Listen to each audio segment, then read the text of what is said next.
kidney injury, formerly acute renal failure, as we know, is reduction, abrupt decline on the GFR, sufficient to decrease the elimination of nitrogenous waste products, urea and creatinine mainly, and other uremic toxins.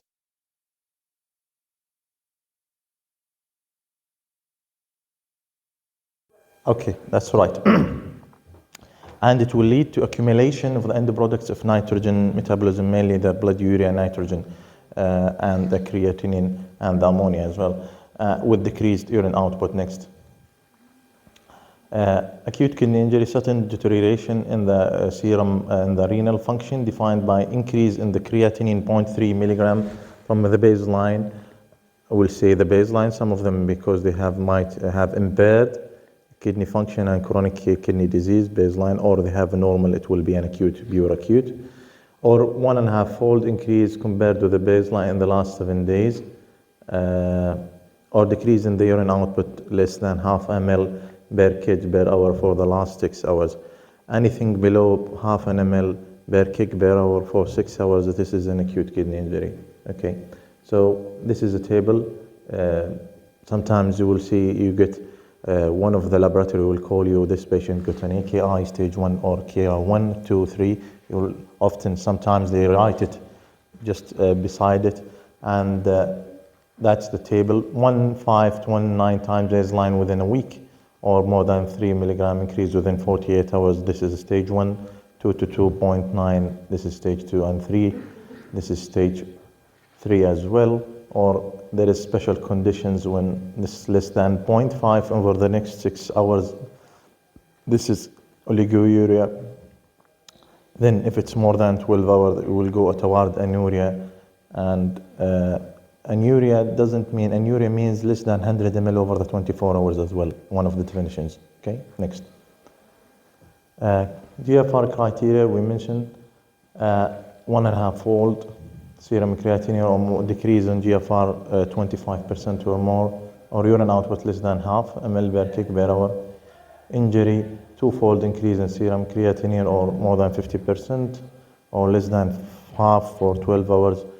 Failure, 3-fold and more, or 75% decrease in GFR or serum creatinine above 4, or acute rise in serum creatinine, and less than 0.3 ml or anuria over 24 hours. Complete loss of kidney function for 4 weeks, and often these patients, they are dependent on dialysis or renal replacement therapy. Okay, end stage, and end stage more than 3 months. Thank you. Again, this is the repetition for the criteria. Next. Epidemiology, around 5% of hospital admissions, they are admitted with acute kidney injuries, either acute on top or acute pure. 30% in intensive care units, because we use vasopressors, and most of the time the patient, they are sick, they are hypotensive. We have multiple etiologies. They are in drugs, a lot of antibiotics that might cause nephrotoxicity. So there is a multifactorial injuries in the ICUs more. It will develop in 25% of hospitalized. This is, to be honest, this is a high number. Patients with acute kidney injury are at higher risk of all-cause mortality, because this would affect another organs as well. Next. Yeah, this is a diagram that showed the mortality after the AKI and how it increased within the next 30 to 90 days as well. The higher the creatinine, the more the correlation about the mortality as well. Next. Definition, azotemia is the accumulation of the nitrogenous products, urea and creatinine mainly. Uremia, symptomatic renal failure.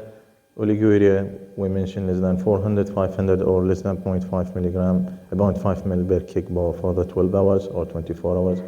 Anuria less than 100 ml. Next. When the azotemia, this is when you hear azotemia, as we mentioned, this is increase in the blood urea nitrogen. This is we have pre-renal, renal, and most of the time it's pre-renal and post-renal. However, due to reduced circulatory volume like hypotension, bleeding, any remote bleeding or diarrhea or loss of volume in general, this will lead to pre-renal.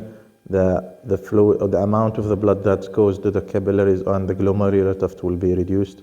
and this will lead to accumulation and decreased clearance of these blood nitrogenous products. Catabolic state, gastrointestinal bleeding, and corticosteroid use. One of these features, if a patient comes with upper GI bleeding, one of my patients was admitted 2 days ago. She mentioned that she has a black thyroid, but she thought that she had ate broccoli, and she attributed that to the broccoli. But I looked at the urea, despite she got a CKD, but her urea was elevated from the baseline. Told her to stay, she never refused. She said, "Now I want to go home." And around 4 o'clock in the morning, she was presented with upper GI bleeding, frank melena. So when you look at the urea was elevated 200, okay? So high protein diet and tetracycline, all of these, they increase the urea. Urea usually separately and isolated increase in the urea rather than increase in the creatinine. So urea would increase fast, then if there is a progression in the renal failure, creatinine will jump later, okay? Decreased blood urine nitrogen, liver disease. Because why liver disease? Do anyone know why urine nitrogen is decreased in liver disease? Malnutrition, sickle cell, SIADA. So malnutrition, we know he is not eating, so protein will be broken down to amino acid and eventually to ammonia, and the ammonia will be utilized in the liver to urea and sent to the kidneys to be excreted, okay? SIADA syndrome of appropriate diet.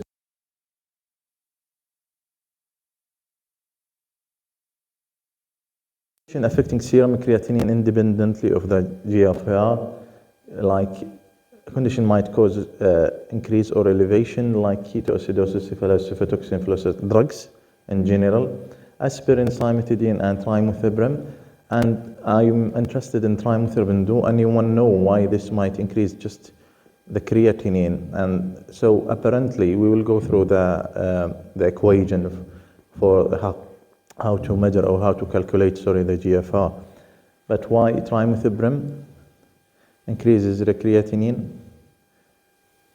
Do anyone know? To prevent the creatinine clearance from the tubules. So apparently you think that the creatinine has increased or the patient has an increased creatinine or acute kidney injury, but it does not reflect the truth.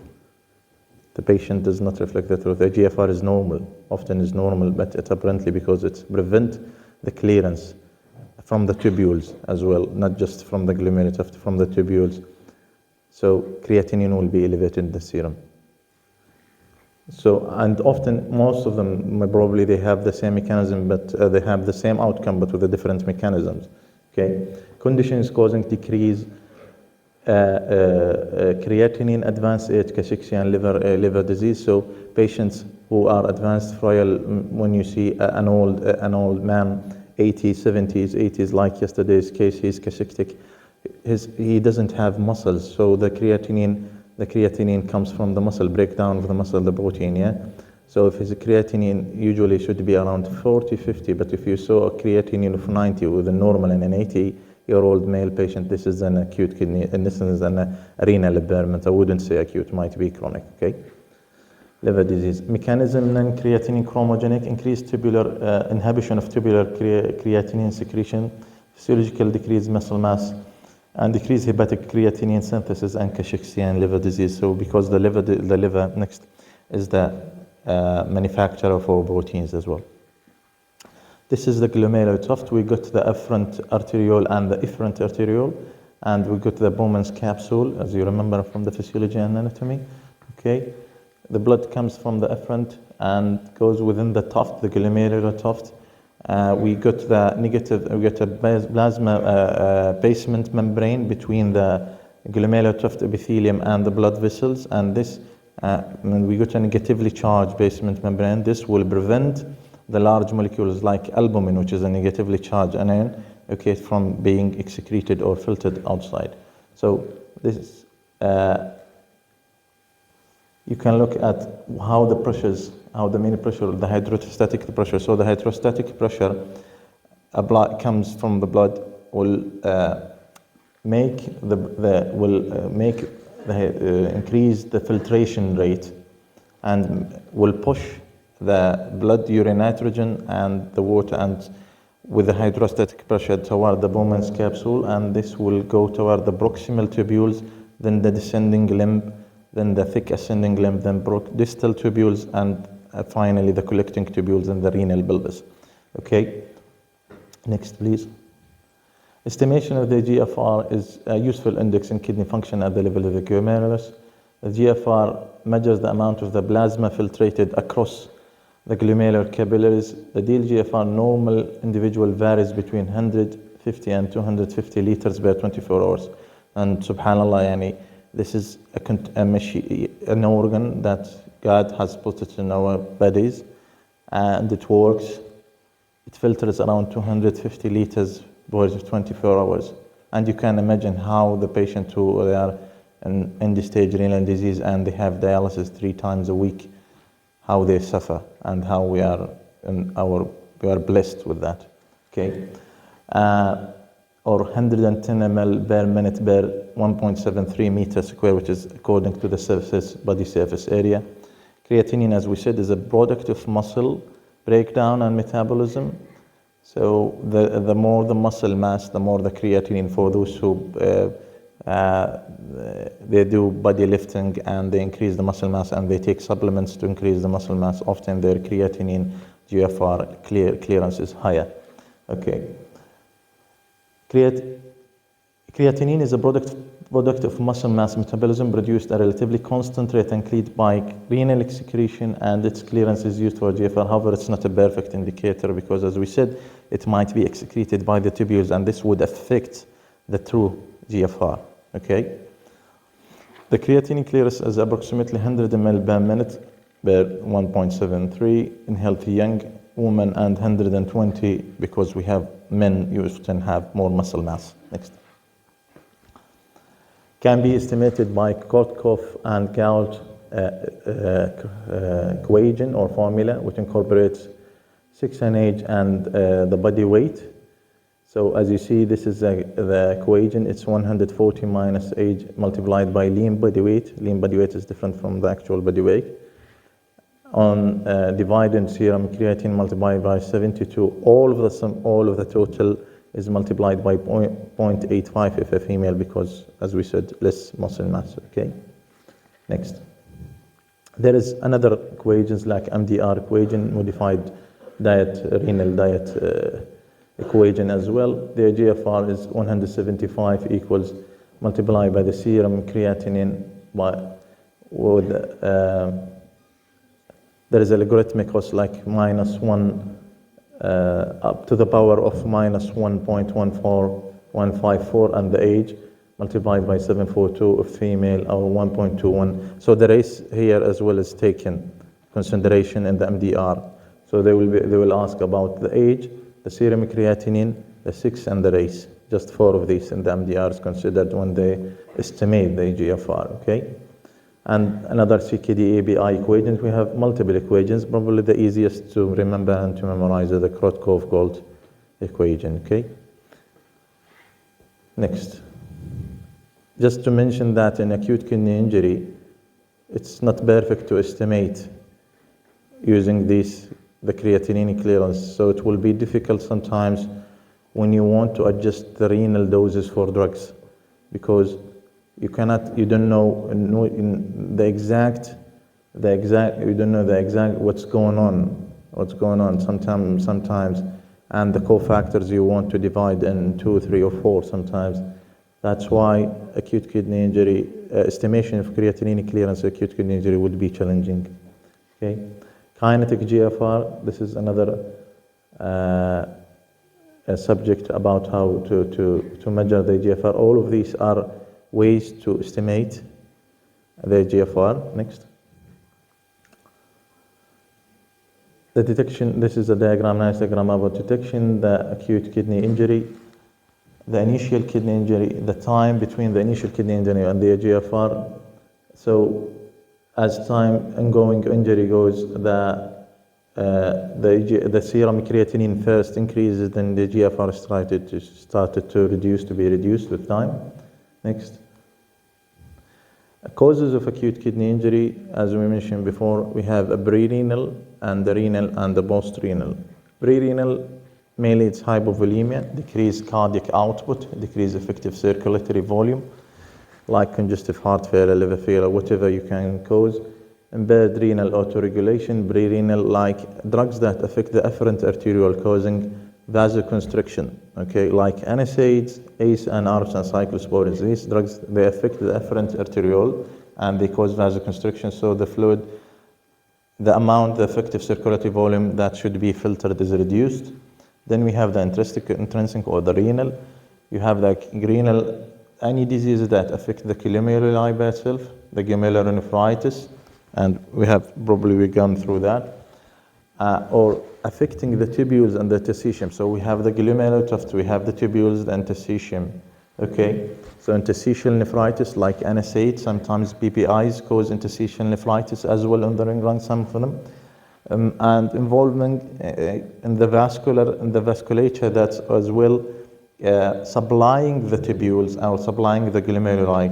So any vasculitis, systemic vasculitis that affect the renal, the kidneys, that involve the kidneys would cause renal injury, like TTP, HUS, vasculitis. You can medium vessel or small vessel vasculitis, microscopic cholangitis as well, Wagner's, glomerulitis, GBA, granulomatosis, cholangitis, and within the tubules, we have what's called ATN, acute tubular necrosis. Acute tubular necrosis can be caused by either ischemic injury or toxic injury. Ischemic injury, the ischemic injury, because in the vasculitis, the vessels that supply as well, you know that these vessels, the tubules, they contain the filtrate, and as well these cells, the cells of the tubules, need to be supplied by nutrients, and the arteries that supply the nutrients for these, the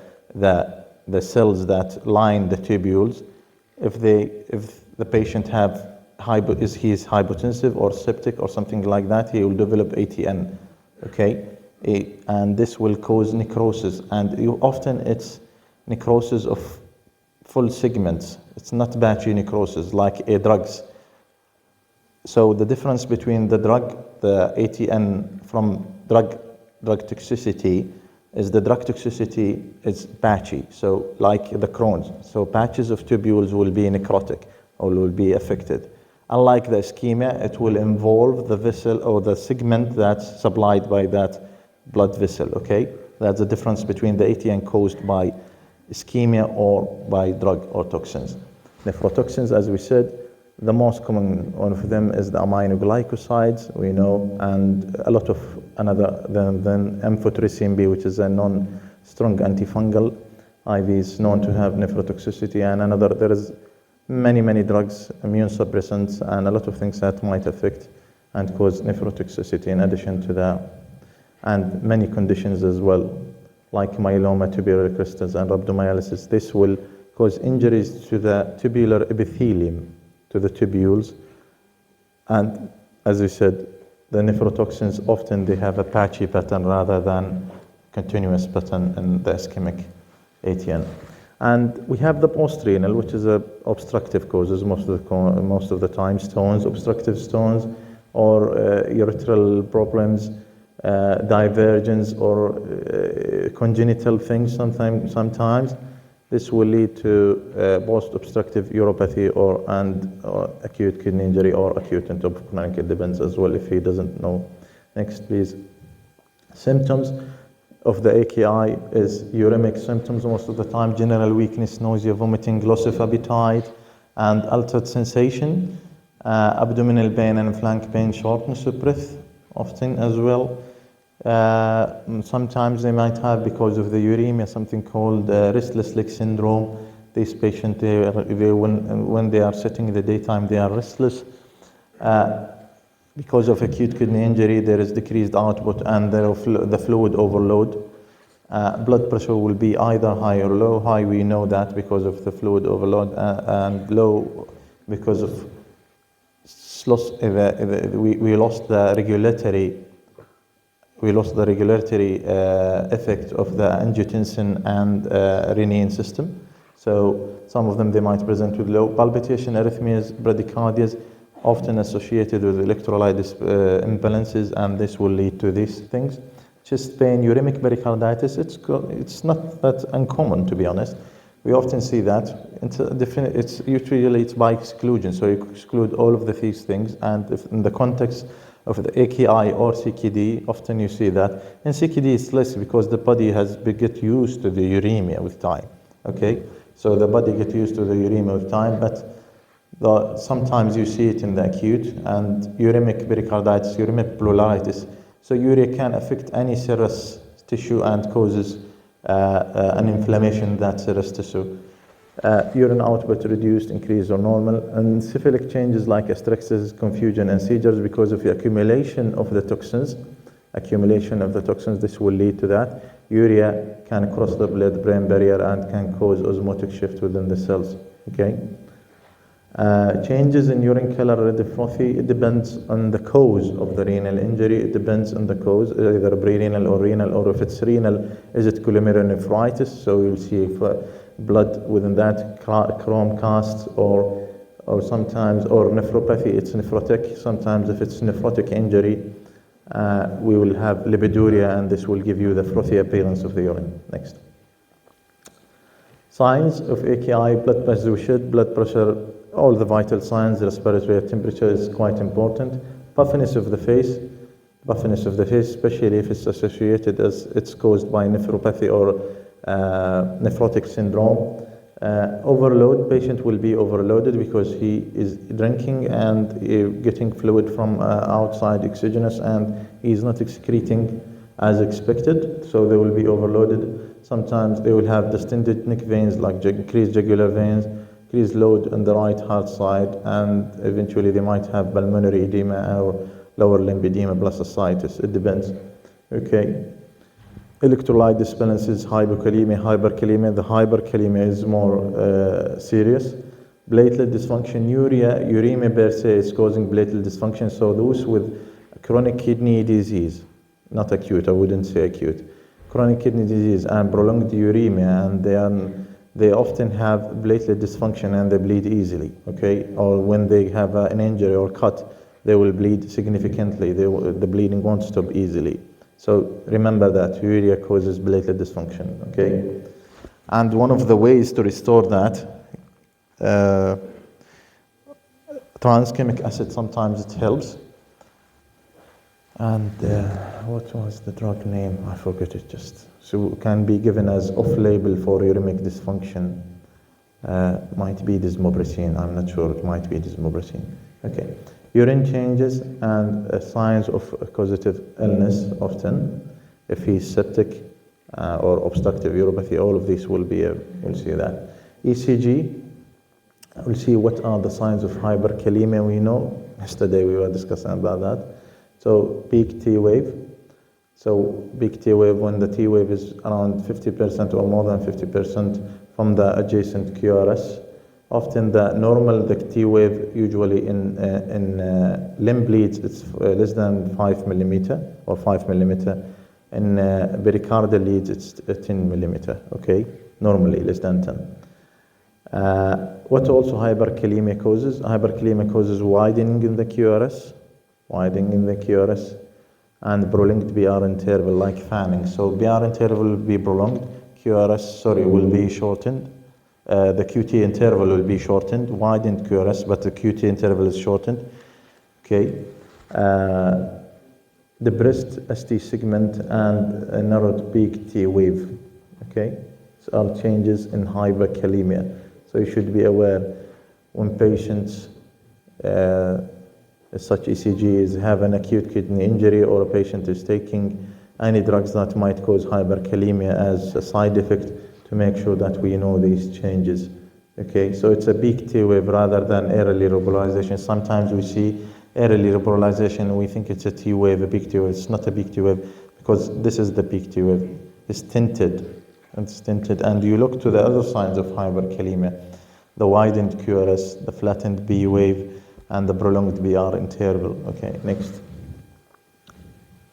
Pre-renal AKI, volume depletion, decreased effective circulatory volume, multiple causes, heart failure, cirrhosis, nephrotic syndrome because albumin and loss of osmotic pressure and loss of albumin will lead to that. Nephrotoxic sepsis, because endotoxins, and some bacteria have endotoxins, and often some of them they have exotoxins, but the endotoxins, they will cause vasodilation, local vasodilation, and this will reduce the effective circulatory volume to the other organs, especially the kidneys.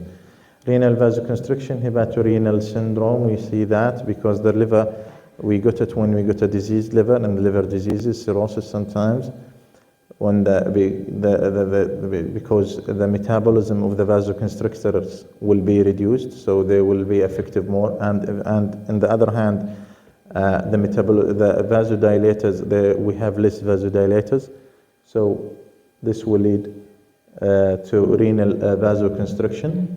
And because as well, reduced blood flow from the liver when we have cirrhosis or chronic liver disease, there will be reduced blood flow from the liver to the kidneys, and we will get this hepatorenal syndrome. There is two types of hepatorenal syndrome. One is abrupt and the other is insidious. We can talk about that later on. Hypercalcemia because calcium affects the smooth muscles, and the more the calcium, this will cause more intracellular calcium will cause more smooth muscle contraction, and eventually will cause vasoconstriction at the level of the afferent arterioles. NSAIDs, as we said, because of the prostaglandin, they will suppress or inhibit the production of the prostaglandin, especially the prostacyclin I, which is a vasodilator, a potent vasodilator for the afferent artery. Okay, history, we take clinical presentation, what's going on, volume loss, diarrhea, any remote thing, heart diseases, liver diseases, evidence of sepsis, infection, UTI, or ascending UTI might cause as well. Diuretic use, thirsty, and orthostatic symptoms. This is quite important to know what's the cause of the injury. Yes, next. So renal shocked patient, hemorrhage, infection, whatever, anaphylaxis will lead to reduced effective circulatory volume that should go to the glomeruli. Okay. And this will increase the aldosterone because we have in the glomeruli, we have if you remember, juxtaglomerular cells, that we have the receptors that's responsible for, as a feedback loop, to increase the aldosterone secretion from the adrenal glands. So the aldosterone will be increased first, as well as with the ADH, antidiuretic hormone. All these are protective and feedback mechanism to retain fluid, because the body thinks that we don't have enough fluid, despite it's overloaded. And the patient often overloaded, the body thinks that we don't have effective circulatory volume, so they start doing these mechanisms. Blood pressure decreases, and hence that the kidney perfusing blood or the perfusing pressure to the kidneys will reduce.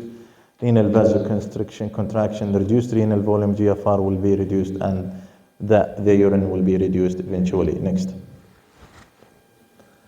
A blood urine creatinine ratio, this is a good ratio. This helps usually in the pre-renal type of acute kidney injury. It's normally 20 to 1, but when we see 30 and above, we start thinking about pre-renal azotemia, okay?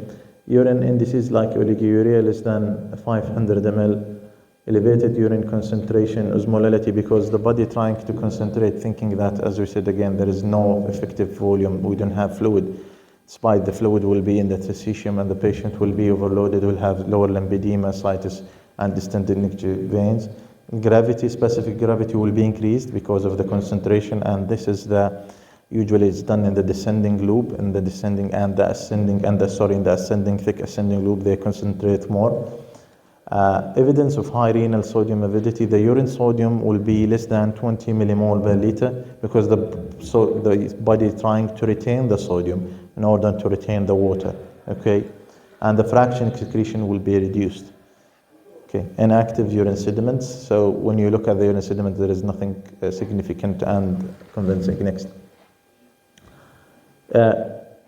Okay, so the urine, let's compare the lab findings in the AKI. So urine specific gravity is more than 1.02 and intrinsic AKI less than 1.1, because in the intrinsic AKI, the kidney loses the ability to concentrate the urine. Okay, the kidney loses the ability to concentrate the urine.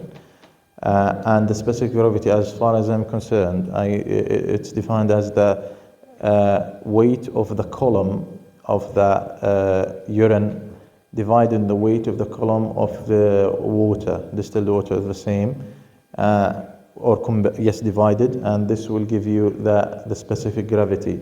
So the weight to weight, the weight of urine, column of urine, 10 ml or 10 centimeter of urine to the 10 centimeter of water, distilled water, will give you the specific gravity.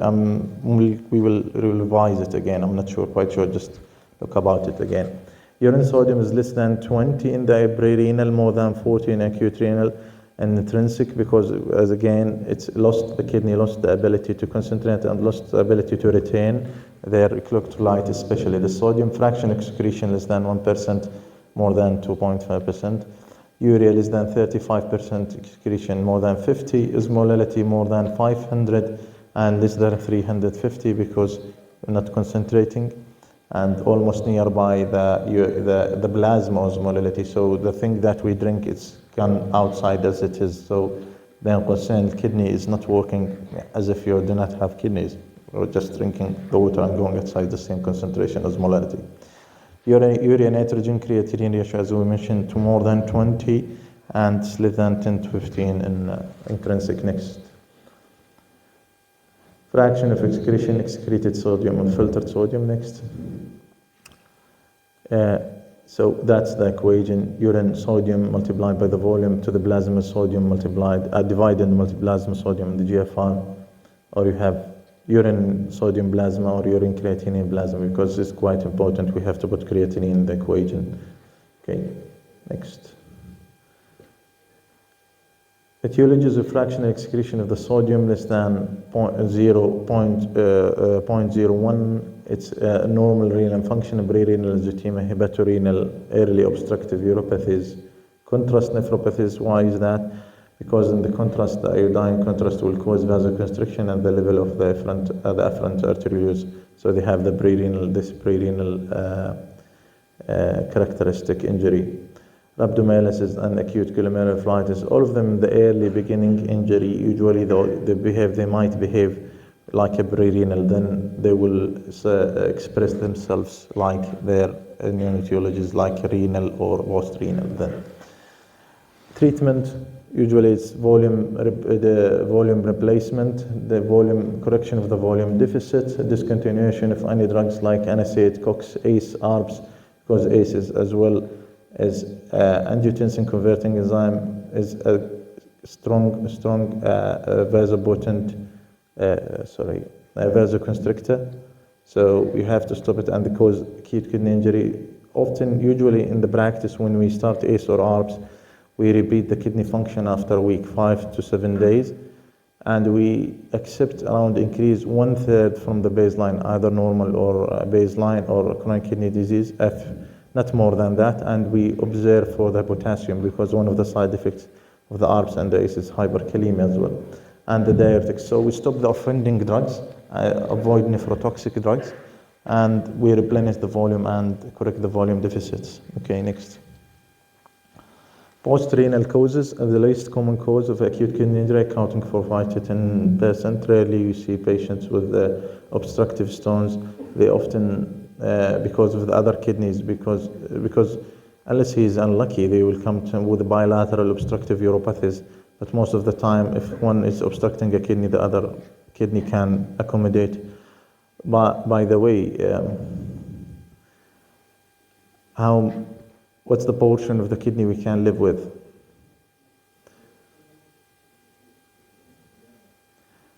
Do anybody know? Can we live with half a kidney, 1 kidney, quarter kidney? Oh, quarter, yeah. We can live with a quarter kidneys. That's true. Because each kidney contains probably around million glomeruli, and we can live with just 250. We can live with quarter kidney. But this kidney will be hypertrophied and compensating for the others. Okay? It occurs when urinary flow from both kidneys or single functioning kidney is obstructed. So usually those who have single kidneys, for a reason, another congenital thing, or he has donated to one of his relatives or something like that, he had a precious kidney. So we often tend to to see them regularly, yearly, annual check for proteinuria, blood pressure, everything, because this kidney will be a precious kidney. Obstruction leads to elevated intraluminal pressure, back pressure in the pelvis, kidney parenchymas, and this will affect eventually the blood flow, and the fluid will cause vasoconstriction in both efferent and afferent, okay? And this will reduce the GFR. Next. Kidney failure, acute, post-renal, think about obstruction again. Again, it's wise to organize extrinsic and extrinsic parenchyma. We have clot, mass, papillary necrosis. Papillary necrosis sometimes caused by some drugs, and some contrast might cause papillary necrosis. This will obstruct the renal pelvis, and not just the renal pelvis. They will obstruct the tubules and eventually will cause post-renal buildup of the pressure. Kidney stones, AAA, retroperitoneal fibrosis will cause compression. Bladder stones, tumors, clot, neurogenic bladder. Often they present lately because a bladder is large and you need a total obstruction of both, at least as I said. But they might present with obstructive symptoms, urinary obstructive symptoms before that. Prostate, BPH, and prostate carcinoma, urethral stone strictures. The lower the pathology, the later the presentation, okay? Next. History, symptoms of bladder outlet obstruction, as I said, urinary frequency, urgency, intermittency, hesitancy, nocturia, and incomplete voiding. All of these will take in urology and surgery rotation, but this is called obstructive symptoms. Next. Changes in urine volume and urea, fluctuating urine volume as well, flank pain, hematuries, and in the history, this is quite important if there is any pelvic malignancies in female, as well pelvic inflammatory disorders. This might affect the kidneys.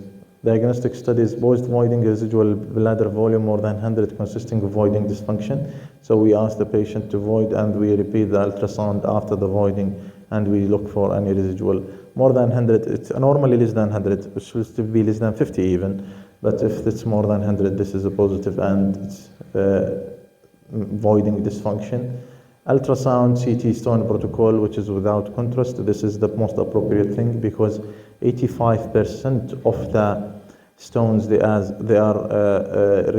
radiolucent on ultrasound, but they are radio-opaque on the CT. So the imaging modality of choice would be first KUB, but KUB patients often should be prepared because if they are eating and drinking, the bowels will be obscure sometimes, but you will see the shadow. But the imaging modality of choice is the CT KUB. Unlike the gallbladder stones, they are more ultrasound. They appear more in the ultrasound. That's 80%. They appear in the ultrasound more. So that's the difference. Okay. Nuclear medicine, retrograde myelograph, and retrograde nephrostogram. This is advanced. With the urology, you know about what they are talking about, but this is part of the radiologic study that can be done in the obstructive uropathy. Next, please.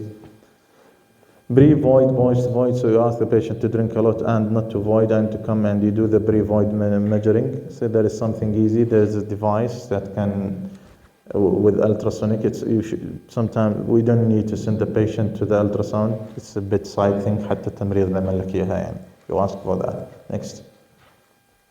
Post-renal, the most important, the relief of the obstruction, lower obstruction, first you put bladder catheter, Foley's catheter, because it's quite important to see if it's obstruction should be relieved. If it's not obstruction, even if it's intrinsic or pre-renal, we have to measure the input-output in any acute kidney injury patient, okay? Upper tract obstruction, urethral stents, percutaneous nephrostomies. في هاي الحالة you would ask the urology to come and interfere and they will do their procedures.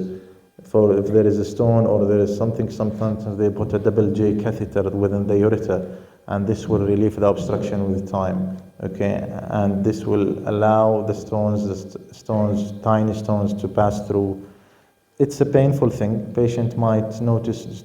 He would notice that there is a hematuria, blood within the urine, but with time this should improve. Percutaneous nephrostomies, if there is obstruction that cannot be relieved or a tumor or something like that, then they will come from the back and they put a nephrostomy. They will do an opening. Usually it's done in the interventional radiology, by the interventional radiology, the IR. They put like a drain within the renal pelvis. This is called nephrostomy, and the drain will come with a bag, so the urine will come through that. Okay. Recovery of renal function depends on the duration of the obstruction. The longer the obstruction, the longer the recovery. And often we have sometimes when we relieve the obstruction, in the first instance initially, the GFR might jump and then come back to the normal. This is called post-obstructive diuresis. And this will lead to hypotension, hypovolemia, and this will rise the GFR initially, then after that it will improve. Okay, next. And you have to make sure about the risk of the post-obstructive diuresis. Sometimes we clamp the catheter, either the nephrostomy, we clamp it. We don't need them to lose the volume quickly and become hypotensive, and further injury will happen. Percutaneous nephrostomy is done by the IR, just to take an idea about what's that. Next. Intrinsic AKI, ATN, and acute interstitial nephritis, tubular glomerulonephritis, vascular syndromes, intertubular obstruction, affecting, starting with acute tubular necrosis next, due to the tubular damage of the accounts for more than 85% of the acute kidney injuries. So the most common cause of acute kidney injury is the intrinsic, and being ATN is the most common cause of it. Okay, the major cause of acute tubular ischemia and nephrotoxic. Ischemic injury is characterized not by inadequate GFR, but also by renal blood flow inadequate to maintain parenchymal cellular function. So it's not just the thing that affecting the glomeruli, the tuft that's responsible for filtration, but also the blood that supplies the tubular epithelium and the cells. Next. As we see, you look how things goes here. The tubules, they are affected. We have the proximal convoluted tubule, then the descending thick limb, then the descending thin limb, then the descending ascending thin, then ascending thick, and we got the distal convoluted and the collecting tubule. You can see how when there is an ischemia, the injury starts with the pro-inflammatory cytokines and eventually end up with necrosis. Ischemia, endothelial injury, activation of vasoconstriction, birth vasodilation, increased leukocyte adhesion, because whenever there is ischemia, the body thinks that there is no effective circulatory volume, though. So the release of vasoconstrictors is mandatory in order to release the body in order to send more blood flow to the kidneys, thinking that there is not enough blood flow, but it's an obstruction rather than an ischemia, and rather than true low volume. Capillary obstruction, continued ischemia, tubular injury, disruption of the cytoskeleton, loss of the cell integrity in general. You can look about that, apoptosis, necrosis. Then eventually the cells that die will accumulate within the same tubule, crystals, or causing crystals, tubular crystals, and they will do obstruction. Next, please.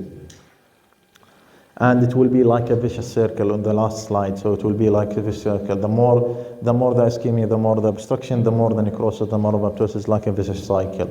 Okay, the thing that you need to cut is the ischemia. You have to end up the ischemia, so to cut this vicious cycle and all the things to come back. Ischemic causes of TN, either prolonged prerenal erythema, hypotension, hypovolemic shock, arrest, cardiopulmonary bypass. They put, when they do CABG, they put them in a bypass machine, and this bypass machine, often they have an injurious thing, hypotension, blood goes from different environments.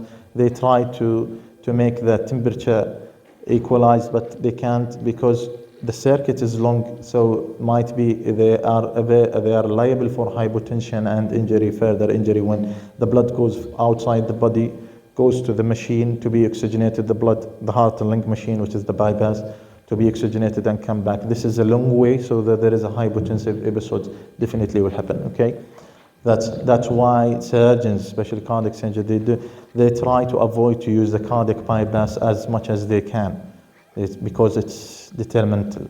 Okay, so not just acute kidney injury, you have destructed dysmorphic RBCs because it's a mechanical disruption of the RBCs when it goes through these valves and tubing. Okay, sepsis, major surgical procedures can involve prolonged periods of hypoperfusion, which is exacerbated by vasodilatic anesthetic agents. So hypoperfusion, then they give some anesthetic agents that causes vasodilation, and this vasodilation will cause blood pooling in different sites rather than the kidneys, and this will aggravate the cycle. Okay, major surgeries, abdominal aortic aneurysm, and surgeries to correct obstructive jaundice like in Webbel's disease, These are prolonged surges and will cause shifting of the blood, and the splanchnic blood that goes usually often goes to the kidneys, and cardiac surgery is next to this. Exogenous nephrotoxins, aminoglycoside, amphotericins, you have to memorize that.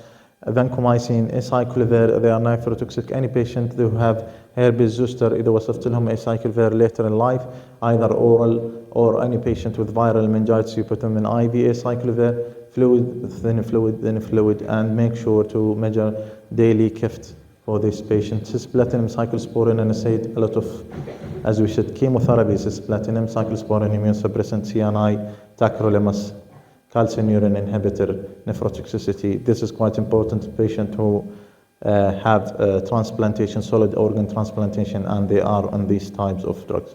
Okay. Contrast, synergistic combination of direct renal tubular epithelial cell toxicity and renal medullary ischemia. So the contrast has dual type of injury. The first, renal tubular epithelium cell toxicity are toxic to the epithelium of the renal, the tubules, and they cause medullary ischemia because they cause vasoconstriction as well, the iodinated one. Okay, so lower volumes are needed. So for example, patient with CKD, stage 2 to stage 3, still we can do CT with contrast, but we have to do the precautions. You give fluid, you give lower osmolality, non-iodine based contrast. You try to do that for those. You hydrate them, you give them a sodium bicarb, because in the literature they have tried probably 20 substances, and acetylcysteine, they studied a lot of things to see which is renoprotective before the kidney, before the contrast.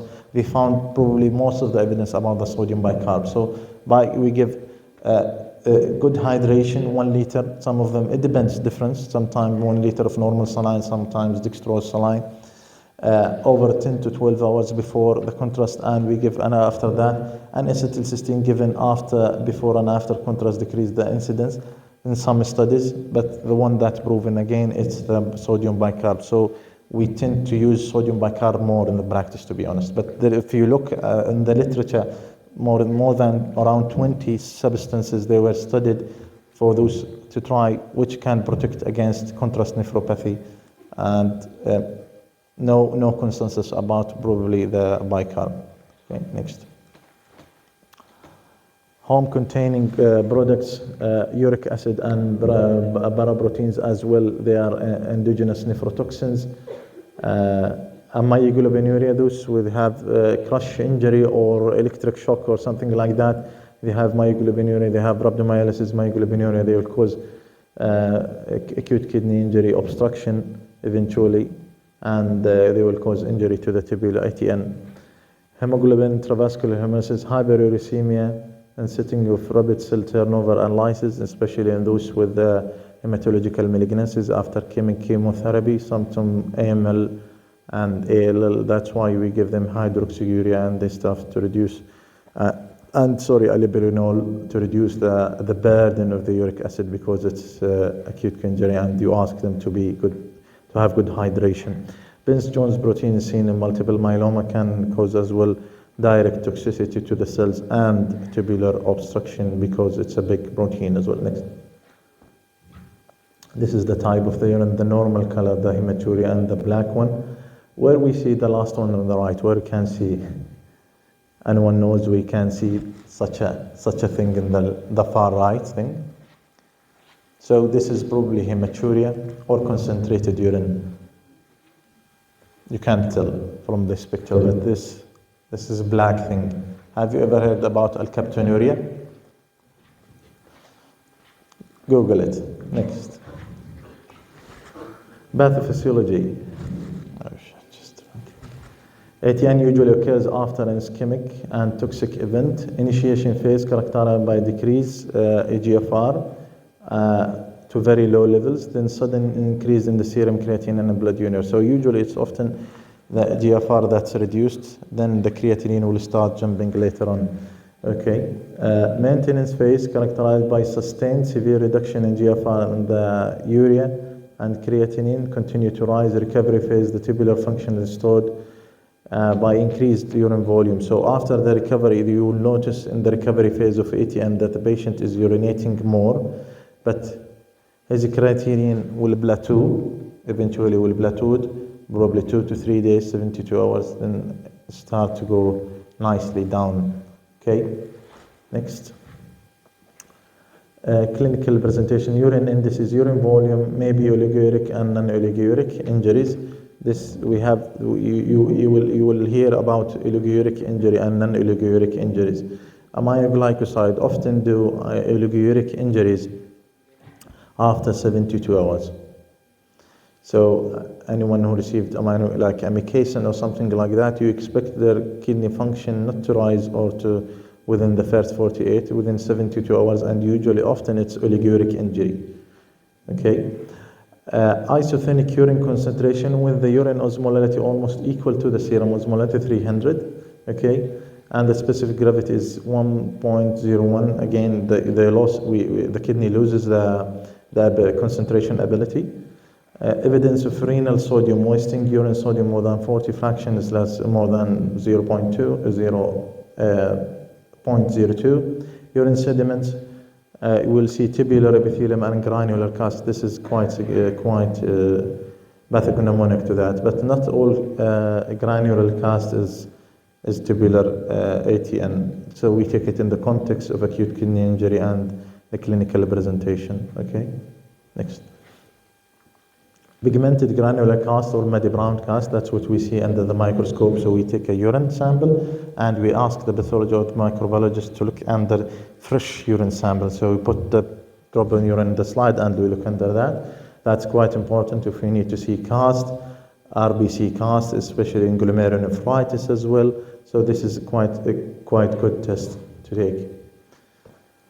Novel biomarkers of ATM, so they looked about something that might predict the ATN. So they looked about that. So neutrophil NGAL or neutrophil gelatinase associated lipocalin, urine kidney injury molecule KIM1, urinary interleukin 18, urinary liver type fatty acid binding protein, cysteine C, and alpha glutathione transferase. All these markers, they're trying to figure out the ATN even before it started or when it's very early stages in order to prevent the ATN.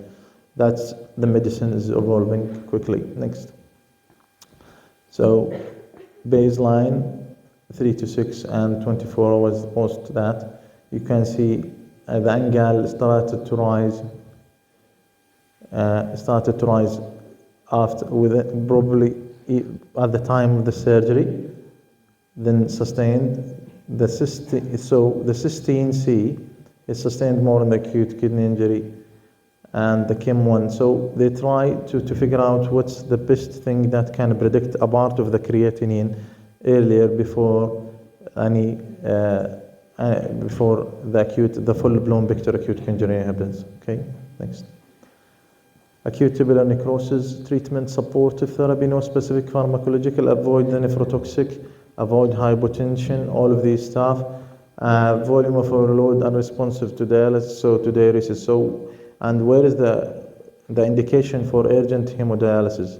The indication for urgent hemodialysis, if there is a volume overload not responding to medical treatment like diuresis, optimize. Hyperkalemia not responding to medical treatment, metabolic acidosis not responding to medical treatment, uremic symptoms with patient anuric or oliguric, this will not resolve unless you remove the toxins from the blood, and that means he needs an urgent hemodialysis. We put a dialysis catheter and we do the dialysis, encephalopathy, pericarditis, seizures, and this stuff. Okay. Prognosis. Mortality depends upon comorbid conditions over mortality. Sepsis, if it's associated with sepsis, it depends. And it reaches around 50% the mortality. Recovery of renal function seen in 90% of patients who survive, although not necessarily back to prior baseline. So often we wait 3 months until we see it's chronic. We say it's a chronic kidney disease. So before the 3 months, this is an acute, and some of them they will normalize with time. Non-oliguric ATN has a better outcome. Always the oliguric is bad. Okay. Interstitial nephritis, which is an inflammation with interstitium, around 10 to 15% with intrinsic renal failure. interstitial inflammatory response, the interstitium which is between the glomerular tuft vessels. So between the glomerular tuft vessels, there is an interstitium, the matrix, what is called the matrix sometimes, okay, and within the kidneys. Inflammation of the interstitium will cause edema and eventually damage to the tubular cells, adjacent tubular cells. Although drugs can account for around 70% of the interstitial nephritis, but it can be involved in infectious, ischemic, autoimmune, immunological disease like SLE. SLE stages, SLE nephritis is 5 stages, and this affects the interstitium. And we have the infectious as well, and the drugs, as we said, the drugs is most common. Next is NSAIDs, BBIs as well. Next, please. Clinical manifestation: fever, rash, arthralgias, peripheral blood eosinophilia is 80%. So eosinophilia is quite pathognomonic as well in interstitial nephritis. When you see it in blood eosinophilia in the context of acute kidney injury, you think about interstitial nephritis. Proteinuria can be a feature, particularly in NSAIDs and induced interstitial nephritis. It's usually modest. Eosinophiliuria can be detected by white or Hansel stain. Next. Interstitial nephritis causes: drug-induced penicillin, cephalosporin, sulfonamides, long list of that, furosemide, malignancy, idiopathic infections, bacterial, viral, ictial, TB, systemic diseases, SLE, sarcoidosis, Sjogren syndrome, and tubular interstitial uveitis and nephritis. There's a different entity from the others. Treatment, again, stop the offending drug. So on acute kidney in general, avoid nephrotoxic, stop the offending drugs, stop any offending nephrotoxic agents. Either it's related to that or not, because this will, even if it's for example, pre-renal or obstructive, for example, you stop any nephrotoxic agent because they will aggravate the problem, even though it's not the culprit cause. Okay? Treat the systemic illness, treat the underlying infection, steroids, if they fail, if we don't know, idiopathic, but we assume that the idiopathic, even there is an autoimmunological or inflammatory background, because inflammation, sterile inflammation is an autoimmune and an immune thing driven, so we should suppress this immune thing driven by glucocorticoids. 60 milligram orally for 1 to 2 weeks, then followed by slowly tapering, probably 5 milligrams every week. In cases of severe interstitial nephritis, often carries a good prognosis. Next. Kidney biopsy is required to, so the gold standard is kidney biopsy, tissue biopsy, but we don't tend to rush toward kidney biopsies always, but we do that. However, clinically, if we can diagnose it clinically and laboratory, we will go for that. But this is the slides how the interstitium is full of cells, eosinophil cells, and polymorphic cells as well. Next. NSAIDs, how the NSAIDs cause the injury. Quickly, they act on the arachidonic acid, and we remember that the arachidonic acid that comes from the phospholipid membrane, the precursor, then it will be converted by phospholipase A2 to arachidonic acid, and then with the act of the COX, cyclooxygenase 1 and cyclooxygenase 2, we will have the prostaglandins. Cyclooxygenase 1, the cytoprotective prostaglandin platelet aggregation like prostaglandin I and prostaglandin E, the vasodilator. The COX-2 is the inflammatory prostaglandins, responsible for the inflammatory prostaglandins. Okay, so it's better to take, we have NSAIDs that cover, non-selective NSAIDs that cover both, and we have the selective COX-2. Next. How nephrotoxic are the NSAID? Prostaglandin relatively have little effect in normal kidney in euvolemic person. However, renal insufficiency, the hypovolemic state, the prostaglandin, they try to cause vasodilation in the afferent arteriole and the efferent, and they have a protective effect as well. Next. So what happens in the NSAID nephropathy? They will cause, when you give an NSAID, this will inhibit the production of the cytoprotective NS and prostaglandins, and this will lead to sodium and water retention. This might cause papillary necrosis, as we said, because this will cause vasoconstriction and ischemia, not just for the glomeruli, but also the tubules, AT and interstitial nephritis, and eventually hyperkalemia. So you can imagine how NSAID can be bad to the kidneys. And we have another entity called abdominal compartment syndrome. Excuse me, simple reach. Sorry. Abdominal compartment syndrome, when we have an marked increase in intra-abdominal pressures more than 20 millimeter mercury, and we usually, how we measure that, they used to put two transducers, one in the bladder and one in the rectum. So they measure them, then the difference between the pressure will give you the abdominal pressure, okay? So the abdominal, it's the pressure from the rectum minus the pressure from the bladder, okay? But if the bladder is empty, then the whole pressure will be the abdominal pressure. So in practice, we use just one transducer, which is in the bladder, okay? Okay, and this might occur after trauma abdominal surgery or massive fluid resuscitation will leak within the abdomen and the peritoneum. This will increase the renal, related to increased renal venous pressure as well. The abdominal pressure will put pressure on the kidneys, and this will reduce the GFR as well and causes acute kidney injury. Management is reducing intra-abdominal pressure, paracentesis, put a needle or a drain to drain patients with liver cirrhosis, with an ascites, with accumulating ascites. Eventually they might develop an intra-abdominal compartment syndrome. Next, cardiorenal syndrome. So we have a couple of syndromes that might cause pre-renal and renal. One of them is as well the cardiorenal. The cardiorenal, it's about when the heart is not pumping well. So the effective circulatory volume that reaching the kidneys and the tufts, the glomerular tuft, they will be reduced. And again, there will be release of aldosterone and angiotensin. So this will, aldosterone and angiotensin, one will retain the sodium and the other will cause vasoconstriction in order to increase the blood flow to the kidneys, and eventually this will increase the hypertension, the blood pressure, and the vasoconstrictions will cause reduced blood flow to the kidneys with this vicious cycle, because the more the vasoconstriction, the more the injury, and because of that, the right-sided will be, because of the impaired heart function, the right side will be impaired, and back pressure on the liver and the kidneys and the renal venous pressure. So there will be engorgement to the venous system, and this will cause edema.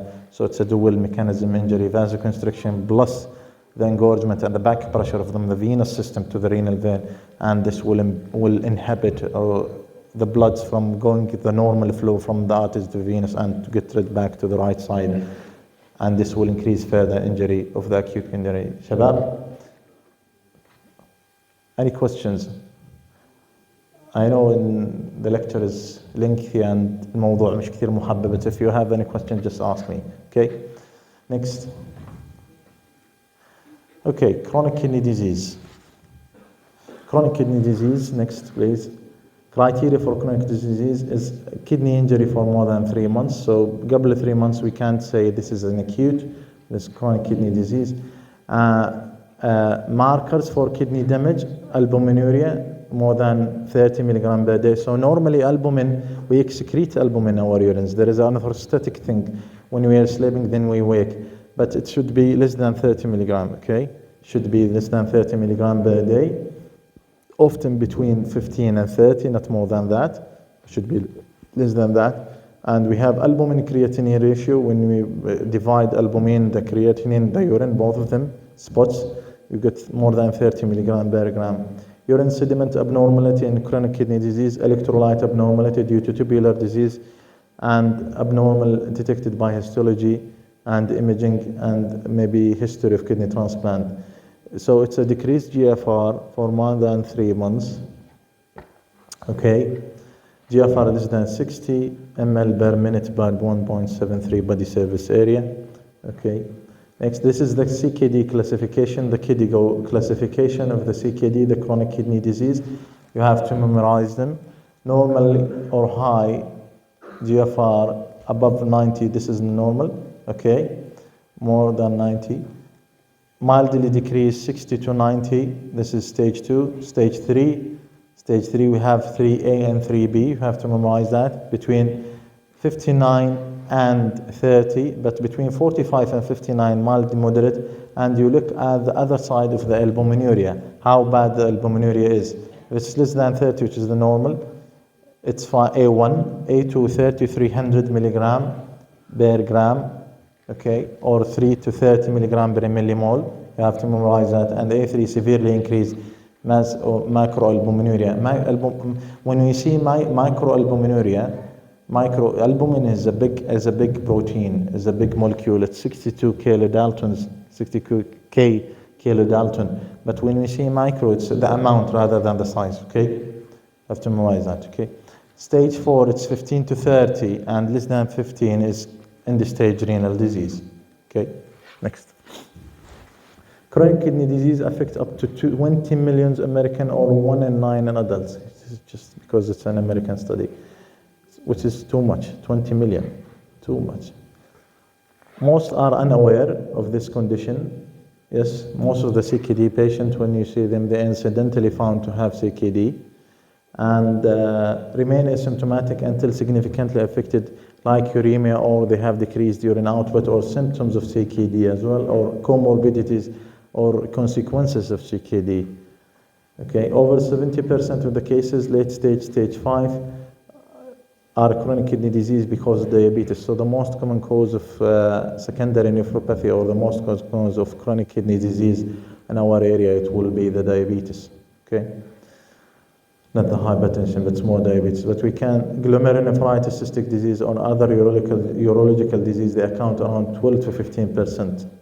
Chronic kidney disease is rarely reversible, so it's unlike the acute kidney injury, and leads to progressive decline in the kidney function.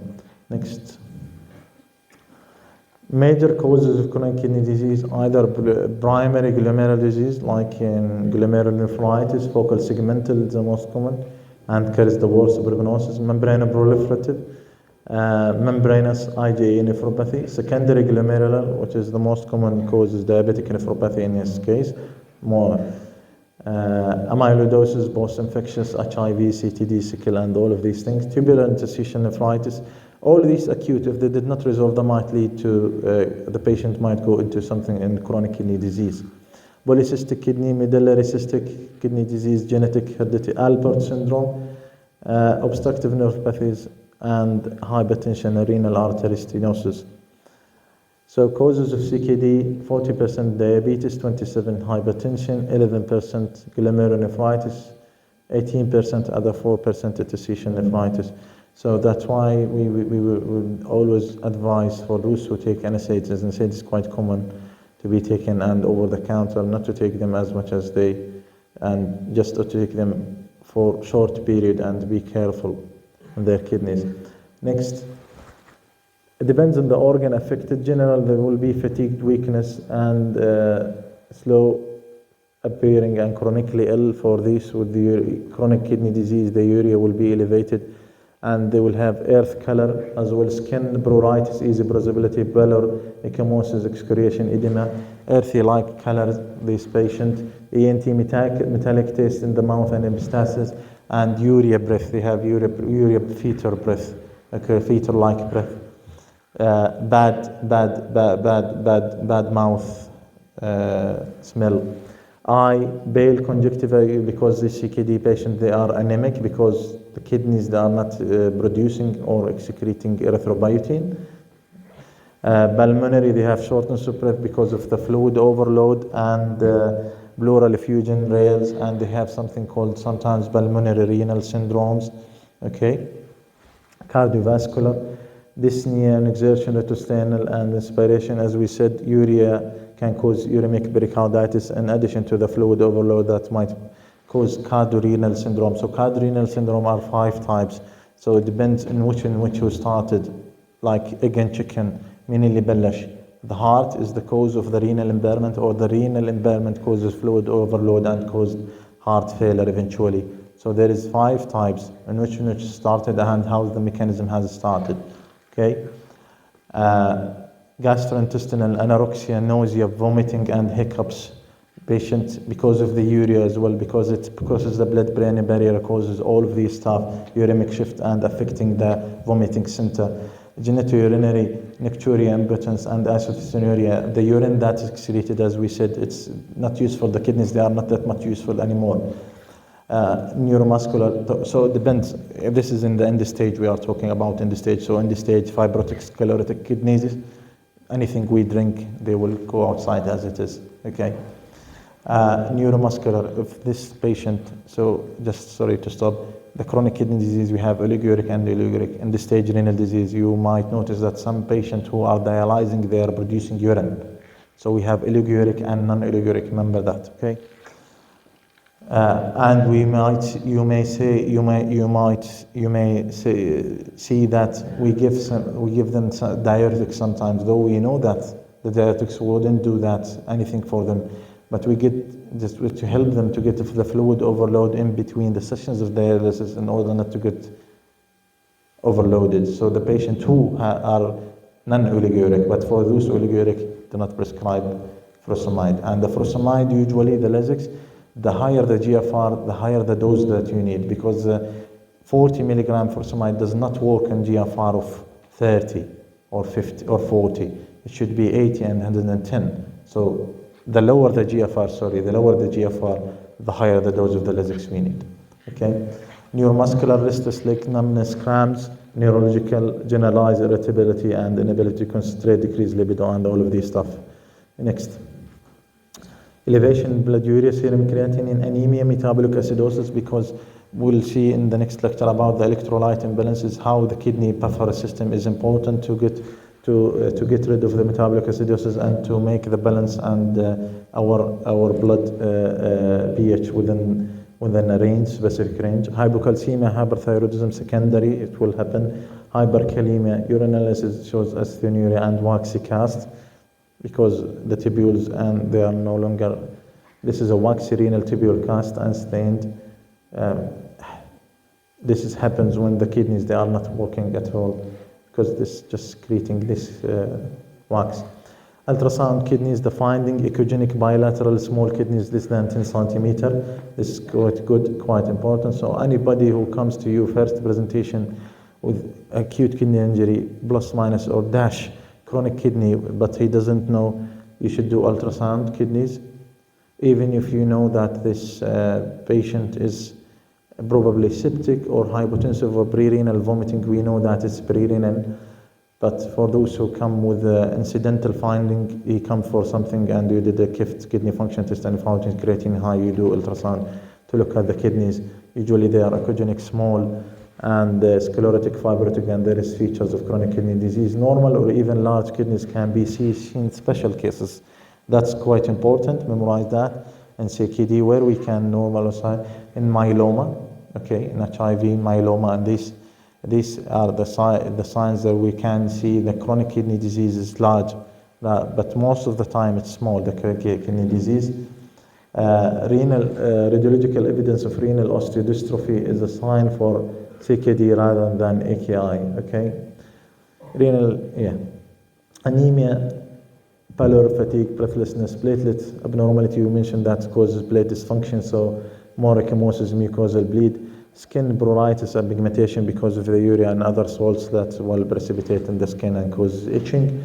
Renal osteodystrophy, osteomalacia, because the kidneys contains the 1-alpha hydroxylase enzyme and no longer is there. So we can't have the full the vitamin D3, the active compound, the cholecalciferol, because it's vitamin D, as we know, it comes from the skin, from the cholesterol that will be converted to 7-dihydrocholesterol, and this will go to the liver with the multiple enzymes of the 20. It will be converted into 24 hydroxylase cholecalciferol or ergocalciferol. The liver can add another 25. The liver will do 25 cholecalciferol. It's the vitamin D3, the precursor. Then can add the 24 and this 25 cholecalciferol goes to the kidneys for 1 alpha hydroxylation. So we got the 125 hydrocholecalciferol, which is the active vitamin D. That's important for calcium absorption in the gut, increases calcium absorption in the gut, okay? That's quite important. And also improves the retention of calcium from the kidney.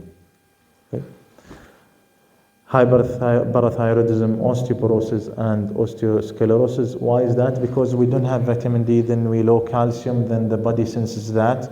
Low calcium and low phosphorus, then the parathyroid will be elevated in order to affect the osteoblast, and osteoblast will send a message to the osteoclast to extract the phosphorus and the calcium from the bone, so we'll have osteomalacia.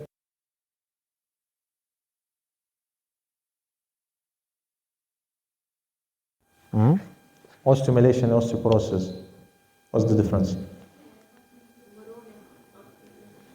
In English. Yeah, someone is talking English there.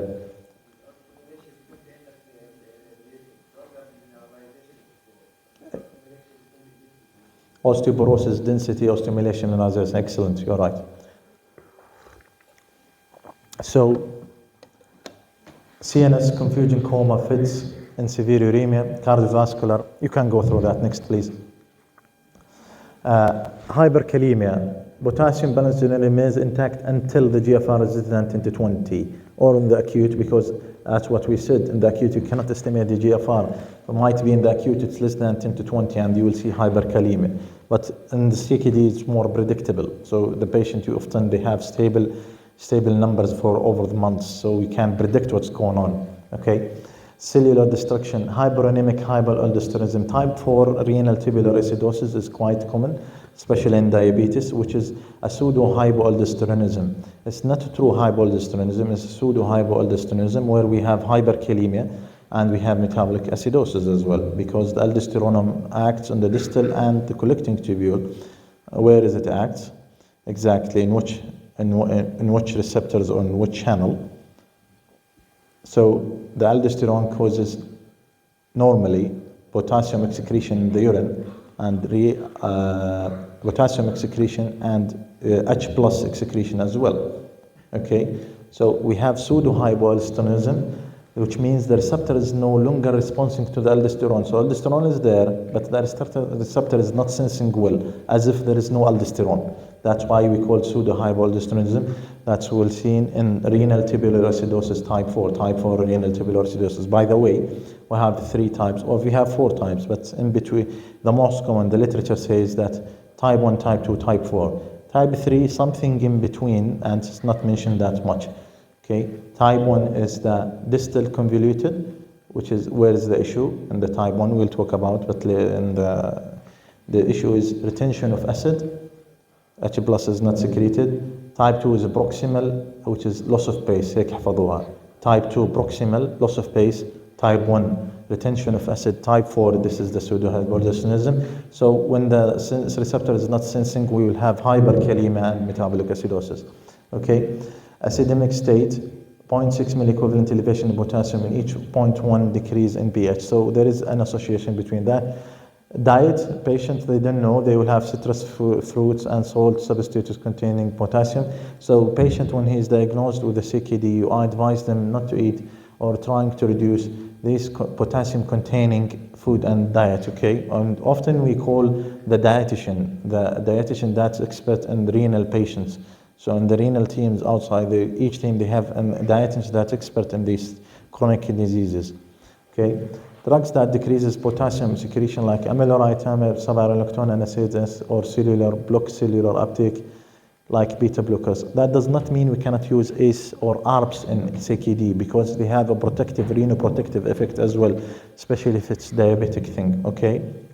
As we said, we accept 1/3 increase from the baseline, or 0.3 increase from the baseline of creatinine with the ACE. If we repeat it after, or ARBs, after a week, not more than that. If it's more than that with hyperkalemia, we don't start it.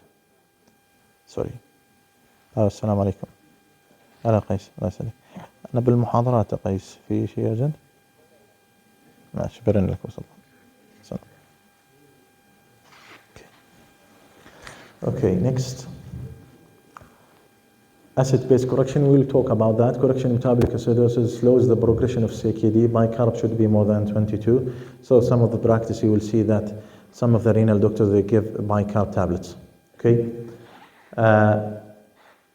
Cardiovascular complications, hypertension, because as we said, there will be increase in renin, aldosterone, and ACE. ACE inhibitors or angiotensin ARBs are recommended by that if serum potassium and GFR permits. There is a criteria for that. Calcium channel blocker, diuretics, and beta blocking agents. For those with the literature now, I think they reduced the number to 125/75 for protecting. But for the sake of the exam, just memorize that. The pressure for kidney and the kidney to be renoprotective, we want to bring it down to less than 130 and 80/80. And the GNC 7th, it was the targets 140/90, as far as you remember, as I'm concerned, and you know. But nowadays it's less than 130 and 80, and probably it's now changed even the 8th. The target, the pre-hypertensive is now between 110 to 20 and 130. فإذا أنا ضغطي 125 بتخيل I am pre-hypertensive now with the newest criteria. Okay, they are reducing the threshold, they're reducing the bar nowadays for these numbers. Pericarditis, chest pain, fever, pulsus, paradoxus. This is can be present. Friction rub, that's interesting if there is no infusion. And the friction rub, wherever you hear, you see a friction rub, it's always heard by the bell, okay? Because it's low pitch sound. Congestive heart failure, extracellular fluid overload, shunting of the blood through arteriovenous fistula for dialysis when they put an AV fistula in the arm, the radial on the elbow, wherever, anemia, and in addition to hypertension. Next. This is about the drugs that the irbesartan, the amlodipine, they did a comparison. Those with placebo, they were not giving anything, and the others were giving ARBs and ACE, and they see how after the follow-up, how stable the creatinine was. So it proves that there is a renoprotective effect. And this potassium less than 5, the potassium 5 and less, and the GFR is not an end stage given that. Okay, next. SGLT, those new drugs that comes in the last probably 10 years. The most common one in the practice called Forxiga or dabigatran, sodium glucose co-transporterase inhibitor.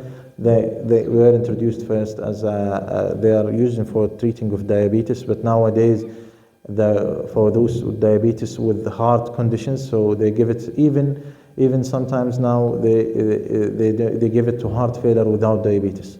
The SGLT Forxiga, because it's a diuretic. So obviously they prevent the reabsorption of the sodium, the glucose, and then the sodium and the glucose will follow the sodium because of the water. Do you remember the osmosis? The sodium will cause shifting the water, and the glucose will shift with that as well. So we have the SGLT co-transporter receptor at the basal membrane of the collecting tubules. So this will be suppressed, and glucose and sodium will not be reabsorbed, and the water will follow them. Okay, and they found that it has a protective effect in the heart, used in the heart failure treatment, and protective effect in the kidneys. Initially, again, it will when you start a patient, it will rise the creatinine by 0.3 or less than that, but it will stabilize. We accept that because it has a renoprotective effect. Next. It's the same. They looked at the urine albumin creatinine ratio, the canagliflozin or dabigatran, and they found that the lower ratios has been seen with carbamazepine. The withdrawals of these drugs is because of the glucoseuria, because the glucose will be excreted with the urine, is increased infection in the lower urinary tract, especially fungus sometimes. Okay, but it's quite safe nowadays and FDA approved.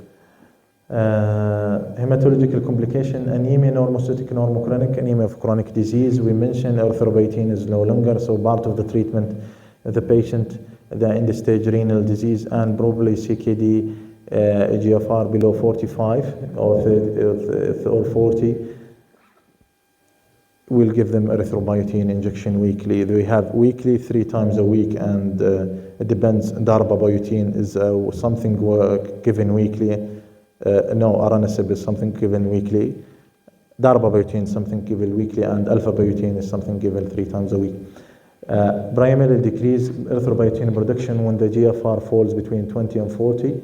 Many patients and iron deficient, so you give them iron as well, you replenish their iron stores. So the ferritin level accepted in the CKD should be 300 and more. So no, we don't accept it normal.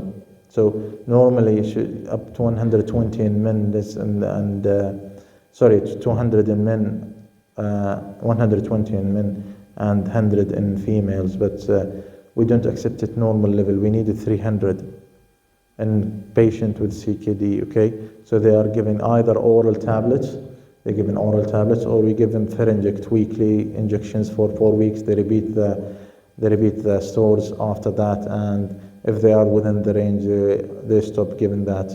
If they do not tolerate giving that, they do not tolerate the oral. Many patients are iron deficient. Gut absorption of iron is impaired in uremic patients. Low-grade hemolysis and blood loss from platelet dysfunction and hemodialysis plays an important role. Treated by recombinant erythropoietin stimulating agent, erythropoietin and darbepoetin. Hemodialysis patient typically requires 5 to 200 milligram intravenous iron each month. Coagulopathy due to platelet dysfunction. Uremic encephalopathy, we see that in the end stage rather than the other stages. To be honest, it's very, very late. Peripheral neuropathies, sensorimotor stock and glove distribution, which is the same distribution almost like the diabetes one, if you remember, and isolated or multiple isolated mononeuropathies. So there is mononeuropathy multiplex. Restless leg syndrome, impotence, and autonomic dysfunction is also seen in these patients. Disorders of mineral metabolism, chronic kidney disease, reduced renal phosphorus clearance, hyperphosphatemia, increased fibroblast growth factor 23. This will, because of the reduced vitamin D, hydroxylation of the vitamin D, and there will be vitamin D resistant as well. This will lead to secondary hyperparathyroidism. Next. There is entity called osteitis fibrosa cystica, which is mainly bone changes because of secondary hyperparathyroidism. Around 50% of patients near end-stage renal disease, elevated BTH and high bone turnover will be the cause. It will be osteoblastic resorption and subosteal lesions will be seen. Metastatic calcification like tumoral calcinosis, because we tend to give this patient vitamin D and calcium, and they will have excess calcium in their kidneys and their tissues as well. Radiographic lesions are most prominent in the phalanges and lateral ends of the clavicles. Osteomalacia, as your colleague said, it's a mineralization thing. So due to renal osteodystrophy with low bone turnover are affecting 10% of end-stage renal disease. Worsening kidney function lead to decreased renal conversion of 25-hydroxycholecalciferol to 125, the active form. Gut reabsorption of calcium is diminished, leading to hypocalcemia and abnormal mineralization. And adynamic bone disease is a disease of low bone turnover. As we know, the turnover, the bone is important to keep the bone healthy. So in the stage of disease, show evidence of minimal osteoid and decreased absent bone remodeling. Its frequency is increasing because of increased use of active vitamin D analog, which suppress the BTH production. Next, this is the osteitis fibrocystica, and on the left, the picture on the left about decreased mineralization, the osteomalacia. This is metastatic calcification we see often because of secondary hyperthyroidism and exogenous vitamin D and calcium supplementation. Dietary management is protein restriction. So often we don't have protein should not exceed 1 gram per kg per day, because if this increase, they will have. So this is during the CKD. This is before the end stage. But when the end stage and patient in dialysis, you will ask for a high protein diet. So before the end stage, the patient, the higher the protein, the higher the urea, the higher the toxins. So we need to make the protein not more 1 gram. Salt, water restriction, potassium restriction, phosphorus restriction. So potatoes, dates, a lot of dates, bananas, potatoes. For example, if the patient needs to eat a fried potato, you ask them to sink it انقعها في المية مشان تتخلص من البوتاسيوم تاعها وبعدين ask him to fry it. Okay, so there is a lot of things. So often we give him brochures and you send them to the dietitian with the renal team. That's her scope of interest. Magnesium restriction as well, because all of these will be accumulated. According to the KIDI guidelines, dialysis should be started when the patient has GFR of 10. So we start preparing the patient probably before, when the GFR is 20, 30, we start preparing them by telling them, and probably we put it at 15, the fistula. But we might wait, even we put a fistula, we might wait at 15 GFR, 15 ml GFR per minute until he reaches 5, to be honest, in dialysis, until we initiate him dialysis, or unless he is uremic and encephalopathic. Other indications of dialysis, uremic symptoms such as pericarditis, encephalopathy, we mentioned the acute. This is the acute and the acute urgent hemodialysis indications. Memorize them, please. Okay, next. Kidney transplantation. 2/3 of kidney transplant come from deceased owner, with a remainder from living related or related donors. Immunosuppressive drugs like steroid, azathioprine, mycophenolate, tacrolimus, cyanide, sirolimus, per se themselves, they might cause an injury for the new kidney. So that's why we send levels, and they should be under monitor and regular follow-up these patients. Factors that determine the outcome include antigenic disparity, ABO group, HLA histocompatibility. It takes, the more the compatible, the less the antigenicity against the new organ. Non-immunological factors like that might affect the risk of chronic rejection: age, race, donor, length of time of dialysis, coexisting hyperlipidemia, dyslipidemia, atherosclerosis, obviously hypertension, and CMV infection. This is quite important in those who do transplant solid. Grafted kidney usually is inserted in the right iliac fossa rather than this, so they will leave the deceased kidneys. We will not touch them. This is the fistulas, how we do the arteriovenous fistulas, okay, and how it's one line is venous, blood is going out, the other line, the arterial, where the filtered blood is, the arterial line is taking the blood, which is the vein, they call the vein. Anything from out the side, the vein, they took the blood to the machine, anything filtered back again. The artery. So anything returns to the body is the vein. So the vein contains the dialyzed thing. Okay. This is the catheter, double lumen catheter. So it's one catheter with double lumen with 2 pores. The deeper one acts like the vein, and the higher opening, the higher pores acts like the artery. We have the tunneled one. This is a long term. The one on the right is a long term catheter. It's usually under the skin done, and this cuff to secure the site, the pathway for that. This is a port cath called port cath, or long-term dialysis catheter. This is a short-term dialysis catheter. Jugular, often we keep it for 2 weeks. We tend to put it more than maximum 3 weeks there. Femoral, 3 days, maximum 1 week, because the area is dirty, and you can put in the subclavian as well. Okay, next. This is a diagram about the filtering machine, where the blood comes out from the arterial blood lines, comes out from the patient and goes toward the filter. There is a different sizes of filters, depends on the body weight of the patient and the service area. So the smaller the patient, the smaller the filters, the larger the patient, the bigger the filters. And this is important. And when you put in a filtration rate order, you tell them F7, F6, or F10. F10 is very large filter, and the rate that you need. And if you need heparin, ideally there should be heparinized.